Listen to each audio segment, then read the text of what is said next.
राधे राधे दोस्तों, स्वागत है आपका हमारे चैनल सनातनी टेलर में। आज हम बात करेंगे कार्तिक मास के बारे में। कार्तिक मास की शुरुआत हो चुकी है और आज कार्तिक मास का दूसरा दिन है। तो चलिए हम आपको सुनाते हैं कार्तिक मास के दूसरे अध्याय का महात्म्य। भगवान श्री कृष्ण आगे बोले, हे प्रिय, जब गुणवती को राक्षस द्वारा अपने पति और पिता के मारे जाने का समाचार मिला तो वह विलाप करने लगी। हाँ नाथ, हाँ पिता, मुझको त्याग कर तुम कहाँ चले गए? मैं अकेली स्त्री तुम्हारे बिना अब क्या करूं? अब मेरे भोजन, वस्त्र आदि की व्यवस्था कौन करेगा? घर में प्रेम पूर्वक मेरा पालन पोषण कौन करेगा? मैं कुछ भी नहीं कर सकती। मुझ विधवा की कौन रक्षा करेगा? मैं कहाँ जाऊं? मेरे पास तो अब कोई ठिकाना भी नहीं रहा। इस प्रकार विलाप करते हुए गुणवती चक्कर खाकर धरती पर गिर पड़ी और बेहोश हो गई। बहुत देर बाद जब उसे होश आया तो वह पहले की ही भांति करुण विलाप करते हुए शोक सागर में डूब गई। कुछ समय के पश्चात जब वह संभली तो उसे ध्यान आया कि पिता और पति की मृत्यु के बाद मुझे उनकी क्रिया करनी चाहिए जिससे उनकी गति हो सके। इसलिए उसने अपने घर का सारा सामान बेच दिया और उससे प्राप्त धन से अपने पिता और पति का श्राद्ध आदि कर्म किया। तत्पश्चात वह उसी नगर में रहते हुए आठों पहर भगवान विष्णु की भक्ति करने लगी। उसने मृत्युपर्यंत तक नियम पूर्वक सभी एकादशियों का व्रत किया और कार्तिक महीने में उपवास एवं व्रत किए। हे प्रिय, एकादशी और कार्तिक व्रत मुझे बहुत ही प्रिय है। इनसे मुक्ति, भुक्ति, पुत्र तथा संपत्ति प्राप्त होती है। कार्तिक मास में जब तुला राशि पर सूर्य आता है तब ब्रह्म मुहूर्त में उठकर स्नान करने व व्रत व उपवास करने वाले मनुष्य मुझे बहुत प्रिय हैं, क्योंकि यदि उन्होंने पाप भी किए हों तो भी स्नान व व्रत के प्रभाव से उन्हें मोक्ष प्राप्त हो जाता है।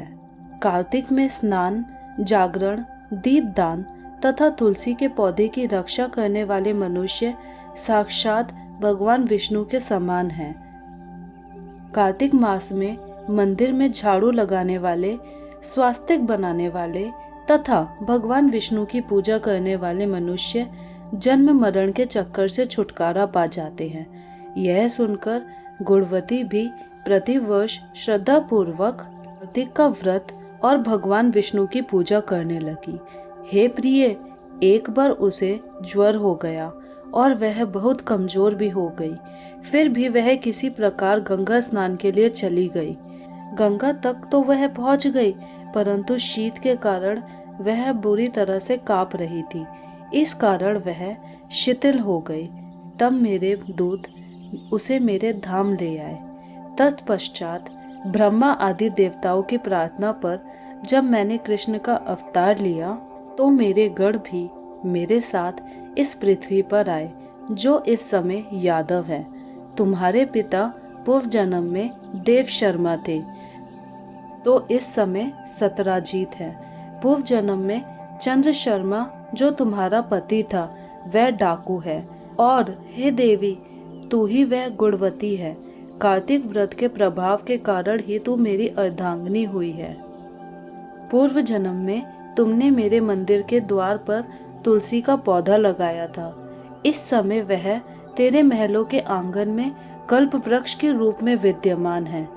उस जन्म में जो तुमने दीपदान किया था उसी कारण तुम्हारी देह इतनी सुंदर है और तुम्हारे घर में साक्षात लक्ष्मी का वास है।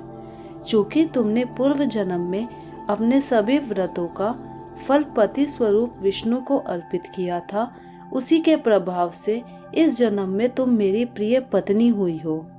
पूर्व जन्म में तुमने नियम पूर्वक जो कार्तिक मास का व्रत किया था उसी के कारण मेरा और तुम्हारा कभी वियोग नहीं होगा।